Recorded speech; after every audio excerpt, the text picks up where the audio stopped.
Hello, good morning everyone.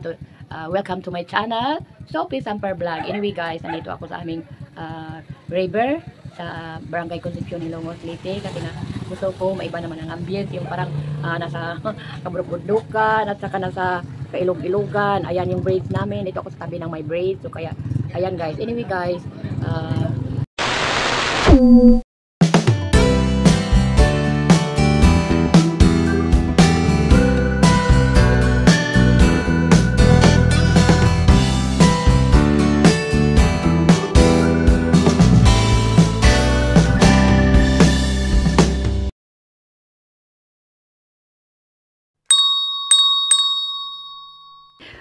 today's video, ang pag-uusapan natin is about the caption.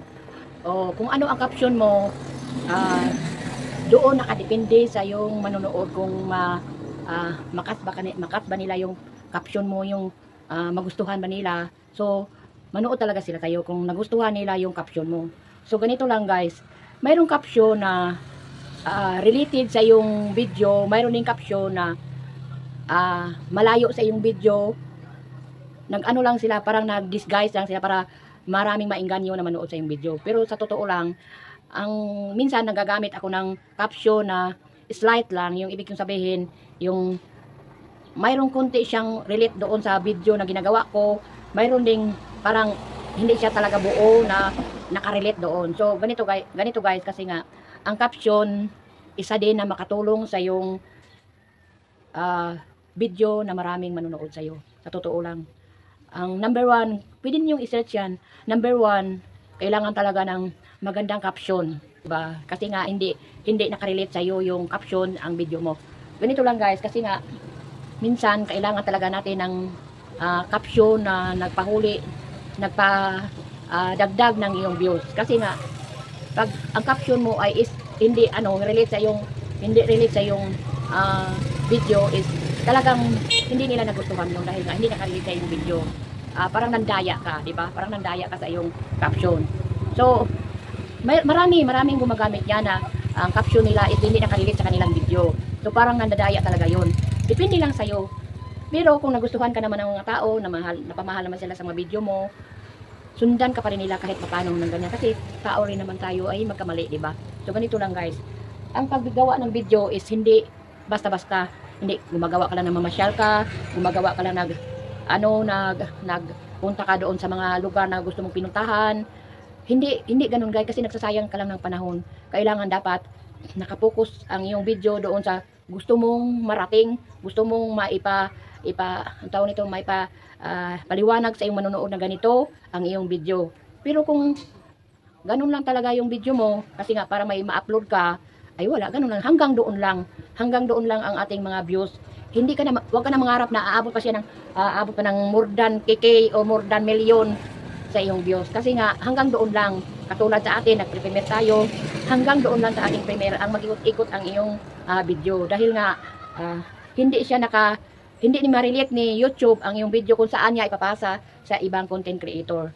Kasi nga, mayroon mga taong naghahanap ng mga caption na pwede nilang hanapan ng paraan, hanapan nila ng solusyon, hahanap sila dahil nga gusto nilang makita nila kung ano ang dapat solusyon, di ba? So ganun lang. Kaya malaking bagay, malaking tulong ang caption sa iyong video. Ngayon guys, kung nangarap ka ng marami kang mga views, kasi nga kung maraming views, marami kang revenue, marami kang kita, di ba? Ang views talaga nakadepende yung kita sa mga kung gusto mo nung maging sikat, kung gusto mo maging umangat, gumawa ka ng paraan na nga ang video mo is magustuhan ng mga tao. Katulad ng ma-inspire sila sa inyong mga video.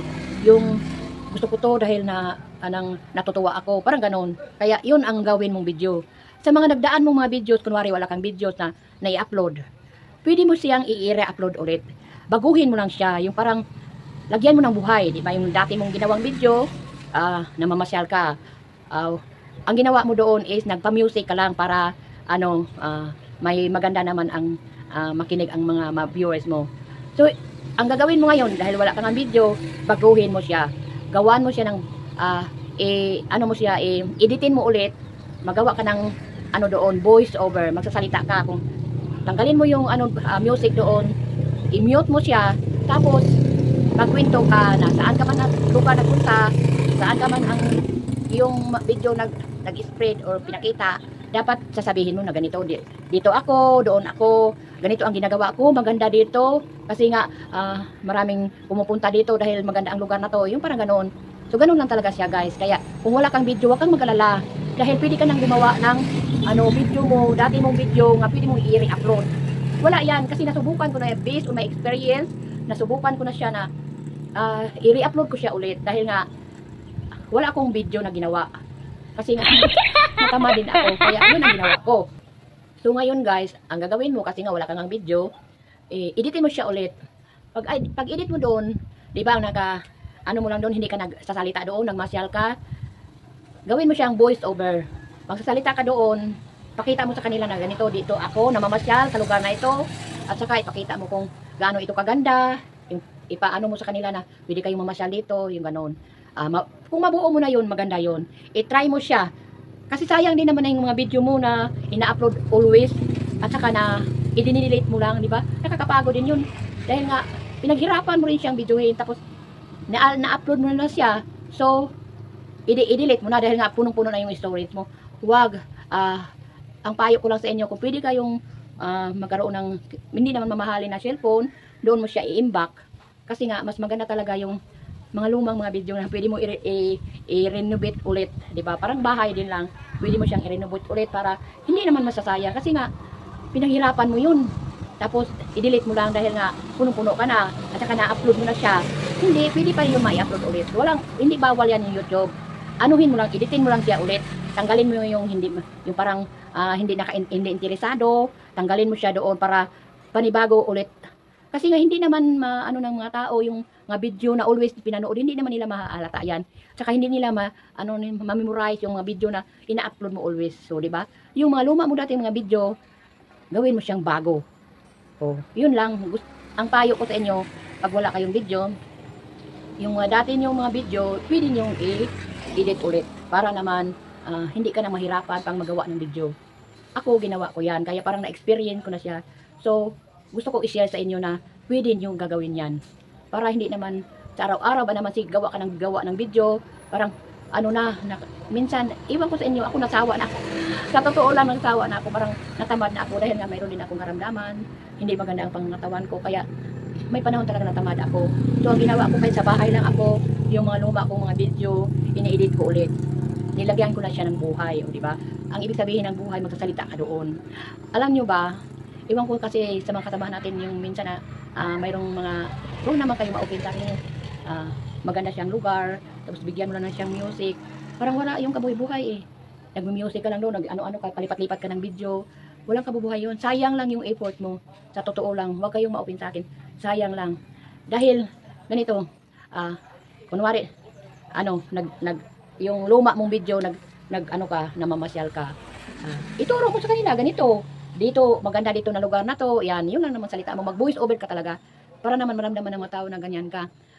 Mayroon din akong payo sa inyo na mayroon din nagsasalita. Huwag nung i-mix ang music, di ba? Para hindi din panghalata yung sinasabi. Hindi, kailangan talaga clear sa panindig ng mga tao ang sinasabi mo. Kung ano man ang mga dapat mong sasabihin, maganda, clear. Huwag kang maghalo ng music, huwag mag-mix ng music kasi nga pangit pakinggan. Iwan ko lang, ha? Anyway guys, paulit-ulit ko itong sasabihin sa inyo. Bahala kayo kung anong sasabihin nyo sa akin. Kasi gusto ko matatak sa isip nyo. Kasi nga ang pag-YouTube, hindi man ako nang mamayabang sa aking sarili. Dahil wala pa akong maraming kaibigan, maraming laman ang bahay ko, diba? So, wala pa akong pagmalaki. Ang subscribers is, maganda kung marami kang subscribers. Kasi parang maraming nag-subscribe sa'yo. Umabot ng ilang K yung subscribers mo. Pero, pag tingnan naman ang loob ng video mo is kunti lang ang views mo, kunti lang ang mga nagla-like sa'yo, di ba? Parang makadismaya, di ba? Ang dami mong subscribers pero kunti lang. So, hindi ka pa nagtataka? Pag-isipan mo yan, guys. Ako, kung wala pa lang akong sakit, sa totoo lang, hindi kasi ako masyadong active dahil nga pamudmud ang aking katawan.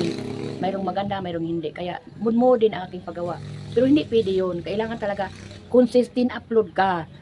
Yung sa atin naman, di ba, nag-prepare tayo. Nag-prepare. Mula private hang i-publish.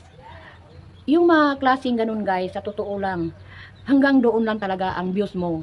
So, mag-upload ka ng video na hindi ka mag-private muna. O di ba? Payo ko lang sa inyo. I-try mo, baka ma-trending ka, di ba? Ang daming interrupt ito kasi katabi ako ng bridge sa amin dito. Kaya ayan, maraming interrupt ng mga sasakyan. Masyadong mailaw, bakit masyadong maputi, di ba? ang ano ko ang cellphone ko masyadong maarte, masyadong maputi. Masyadong maputi. Ayan guys, so.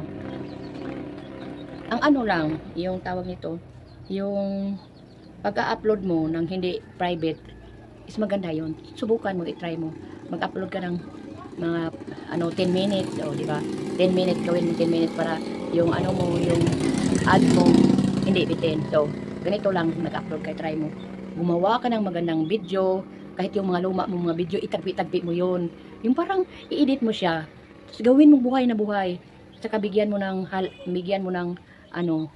tawag nito, support kung paano. Hindi kasi dapat kasi mahirap man magsalita kasi nga hindi pa naman ako masyadong wala naman ako ipagmalaki dahil nga kunti lang naman ang subscribers, di ba? Ang subscribers is paramihan ng subscribers, mas maniwala sila sa iyo kung mas marami kang views kaysa subscribers, di ba? Magtaka ka na rin lang bakit marami kang views tapos kunti lang ang subscribers mo, di ba? Kaya iyon ang dahilan bakit na trending ka kahit kunti lang. Kasi nga hindi private ang video mo. Nagmula sa nag-upload ka ng public. So, kung ano ang caption mo doon i-spread ni YouTube ang iyong video. Intindihan nyo? Kahit 10 minutes lang gagawin mo, 10 minutes para yung ads mo is hindi mabitin, mag-upload ka ng gano'n 10 minutes. So ang video mo is may istorya, o diba? So anyway guys, hanggang dito na lang tayo magtatapos. Kung bago ka pa lang sa akin channel, don't forget to subscribe my channel and please click the bell icon para updated ka sa aking mga next video.